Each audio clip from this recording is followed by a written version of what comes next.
শুভ সন্ধ্যা। Share বাজারের মূল খবর ডেইলি মার্কেট আপডেটে আপনাদের স্বাগতম। সূচক আজ 50.23 পয়েন্ট বা 0.91% হারিয়ে 5,486 পয়েন্টে স্থির রয়েছে। আজ বাজারের লেনদেনের পরিমাণ ছিল 912 কোটি টাকা, যা আগের দিনের তুলনায় 19.84% কম।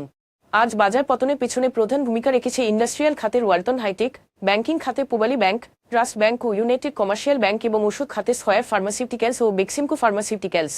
খাতভিত্তিক আয়ের বিবেচনায় আজ সর্বোচ্চ 1.65% মুনাফা করেছে ফুয়েল অ্যান্ড পাওয়ার খাত এবং দ্বিতীয় সর্বোচ্চ 0.12% লাভ করেছে ইন্স্যুরেন্স খাত।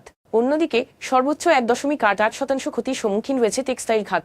আজকের শীর্ষ 20 ক্ষতিগ্রস্ত কোম্পানির মধ্যে 13টি ছিল ব্যাংক। আজ সর্বোচ্চ লাভ করেছে টিটাস গ্যাস, শাইনপুর সিরামিক্স ও অ্যাক্টিভ ফাইন কেমিক্যালস।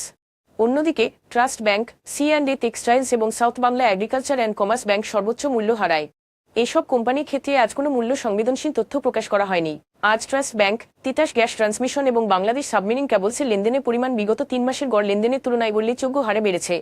এই শেয়ারগুলোর ক্ষেত্রে লেনদেন বৃদ্ধির স্বাভাবিক কোনো কারণ জানা যায়নি। আজকের শীর্ষ দুটি সংবাদ, এশিয়ান ডেভেলপমেন্ট ব্যাংক এডিবি ও বাংলাদেশ সরকার 150 মিলিয়ন মার্কিন ডলারের একটি ঋণ চুক্তি স্বাক্ষর করেছে, যার উদ্দেশ্য হল দেশের টেকনিক্যাল ও ভোকেশনাল শিক্ষা ও প্রশিক্ষণ টিভিইটি খাতকে উন্নত করা।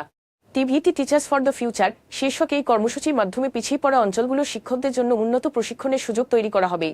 এতে শিক্ষকদের নতুন প্রযুক্তি ও আধুনিক পদ্ধতিগত দক্ষতা অর্জনের সুযোগ থাকবে। একই সঙ্গে শিক্ষক উন্নয়নের লক্ষ্যে ব্যবস্থাপনা ও কর্মদক্ষতা পর্যবেক্ষণ আরও শক্তিশালী করা হবে। এই উদ্যোগ একটি সুদূরপ্রসারী দক্ষ কর্মশক্তি গঠনে গুরুত্বপূর্ণ পদক্ষেপ হতে যাচ্ছে, যা দেশের অন্তর্ভুক্তিমূলক অর্থনৈতিক প্রবৃদ্ধিতে উল্লেখযোগ্য ভূমিকা রাখবে।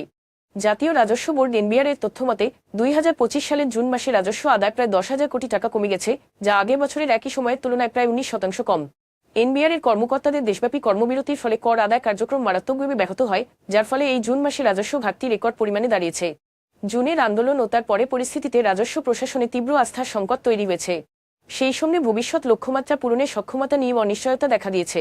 এখন এ পর্যন্তই, ধন্যবাদ।